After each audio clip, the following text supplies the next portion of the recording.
Wolves 2, Chelsea 1. I'm not surprised. This is Chelsea's new level. This is Chelsea's new level. Have a B-Tech manager with a lot of investment, and this is what's going to happen. It's like having all the best parts of a car, but not having the horsepower and the engine in the car to actually make it move. We have beautiful auxiliary pieces and a manager that doesn't know what he's doing. Is this me shouting Frank Lampard out? No, because I don't see a point in doing that. I've been that guy. I've shouted, I've yelled from the rooftops about managers. No, I can't fix nothing, but I can be here and give you my opinion. And you're going to listen and you're going to respect it, because this is what we do on the Kafkazi. We call it out for what it is. We don't make up stuff just to protect the agenda because he's a legend. We call it out and we're fair and constructive. So let's go.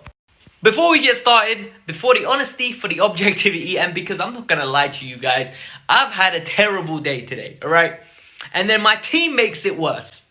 Hit the like button, subscribe to the channel, and let's get on with this. Frank Lampard's game management has been poor from the day he came. Is it understandable? Hell yeah, it's understandable. It's understandable because he's a new manager who's only been managing for 3 years. 3 years, and he's got the Chelsea job. Who should we blame for that? Frank Lampard? No. The players? No. The board? Maybe. The board should have more cojones about them.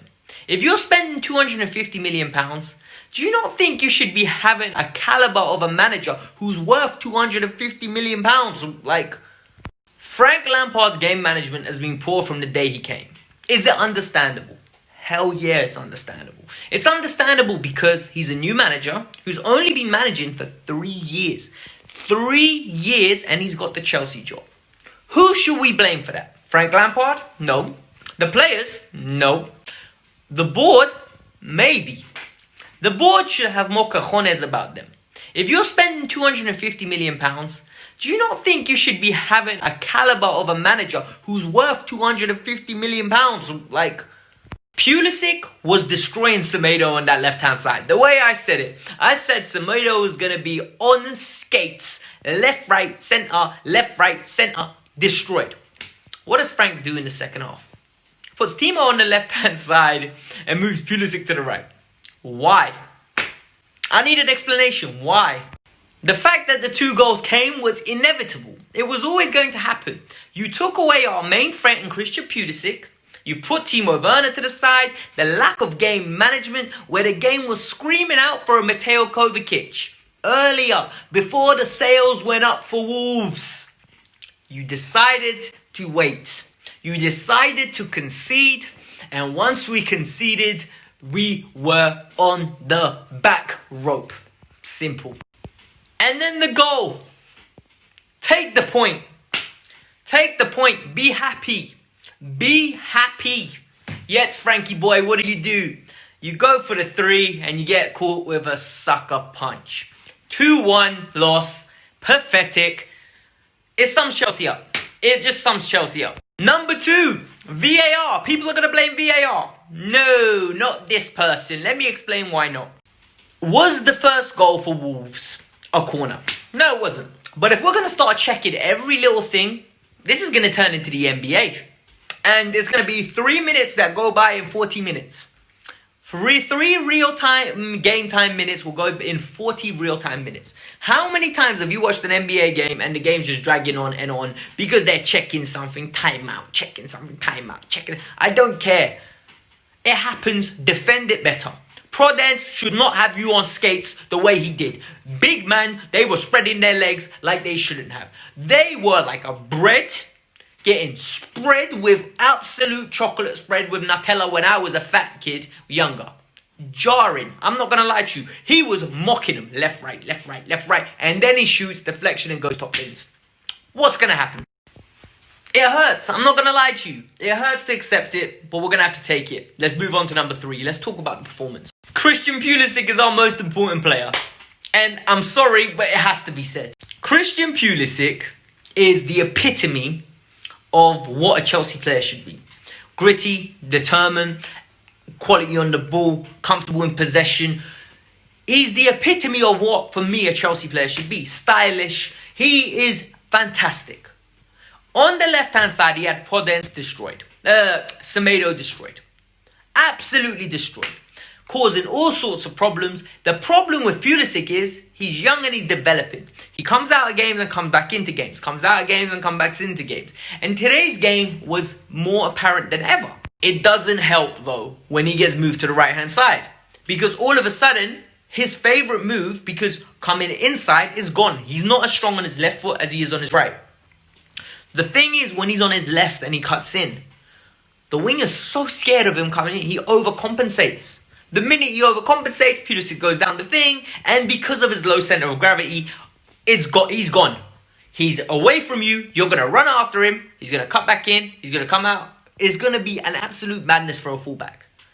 Yet Frank decided to go with someone else. Pulisic is like one of the only positives I have. Jarring.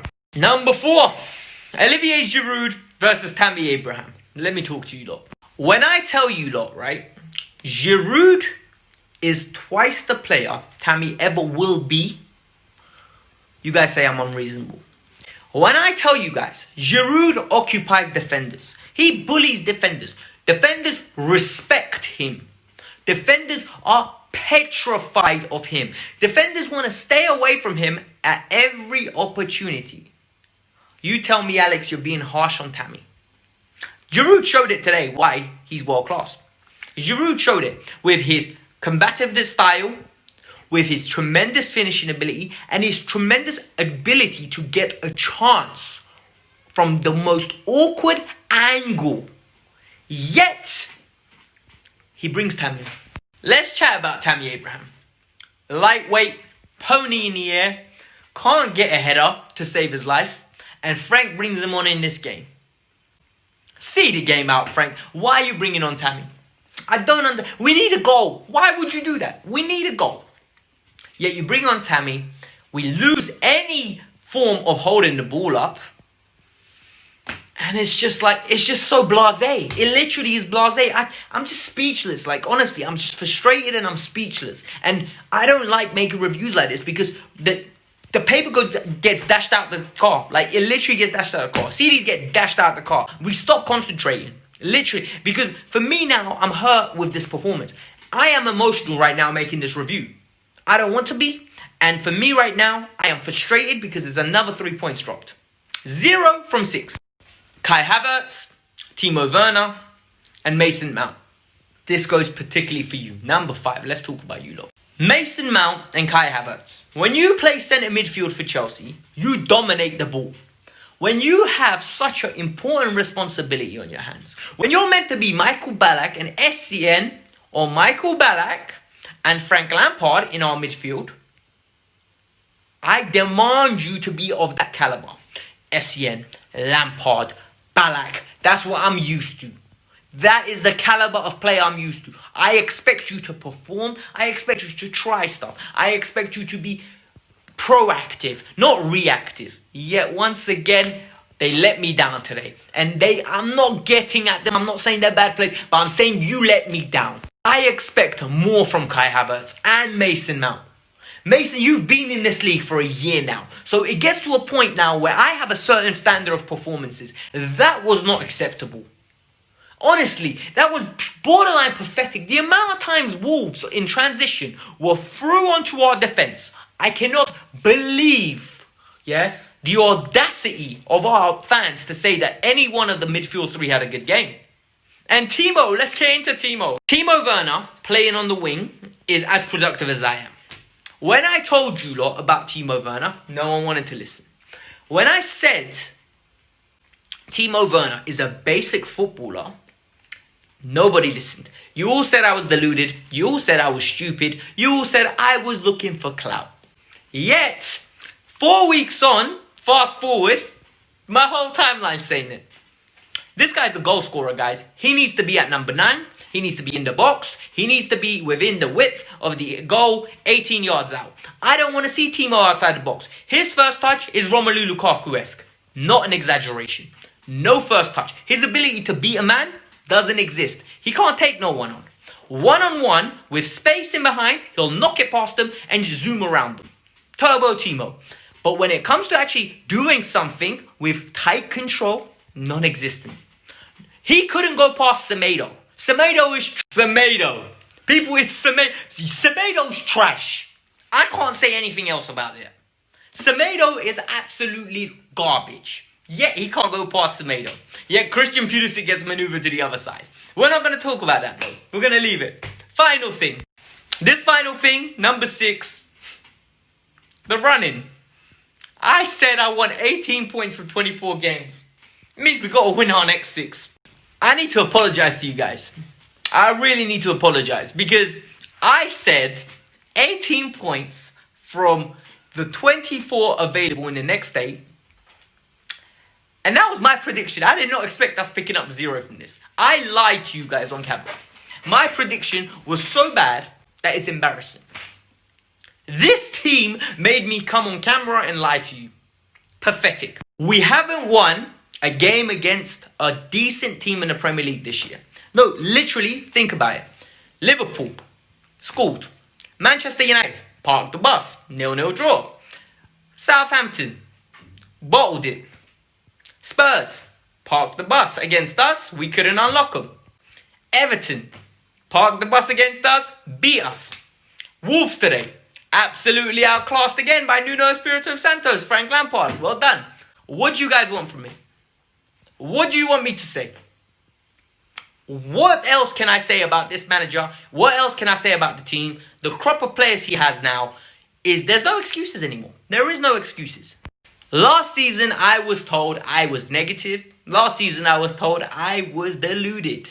That Frank Lampard has great in-game management. It's the players. In-game management, my ass. Literally. You saw exactly what happened. And I'm not going to lie to you lot. These results are going to get worse. We might just get 10 points from the next 24. And be in a battle for top 4. So, buckle up. I'm sorry. I can't even get excited for this. Peace out. I'm sad. I'm literally sad. This was the Kafka's view, guys. I'm sorry. I'm downbeat. I'm absolutely deflated after that result. It's heartbreaking. It is what it is. You can't be too upset. It's Chelsea. You're gonna ruin your life if you're consistently upset. Hit the like button, subscribe to the channel. I might make a video tomorrow discussing this, but I really don't want to.